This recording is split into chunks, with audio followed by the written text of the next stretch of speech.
आहो, उन्हाळा आलाय आणि कच्ची कैरी खाल्ली नाही तर काय मजा.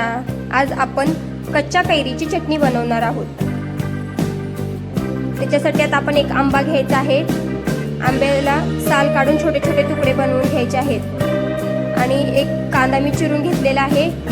थोडेसे आपण 4-5 पाकळ्या लसणाच्या घ्यायच्या आहेत. मी लसणाच्या पाकळ्या 4-5 घेऊन आता त्याच्यामध्ये आपण कोथिंबीर घालायची आहे. बघा, मी कोथिंबीर घेतलेली आहे. आता आपण त्याच्यामध्ये जिरे घालणार आहोत, थोडीशी हळद घालणार आहोत, थोडंसं लाल तिखट घालणार आहोत आणि थोडीशी हिरवी मिरची घालायची आणि ह्याची एकदम मस्त अशी फाईन पेस्ट बनवून घ्यायची. जास्तही आपण बारीक नाही करायचं, जाडसरच ठेवायचं.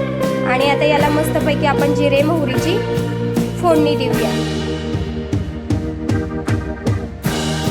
छान असा तेलाचा तडका द्यायचा. बघा किती छान तडका दिलेला आहे. आणि ही कैरीची चटणी बस तयार झाली. आपली घरची चटपटीत कैरीची चटणी. एकदा खाल तर पुन्हा पुन्हा खायची इच्छा होईल. रेसिपी आवडली असेल तर लाईक, शेअर आणि फॉलो करायला विसरू नका. अशाच नवीन नवीन रेसिपीसाठी पंढरपूर तडकाला भेट द्या. धन्यवाद.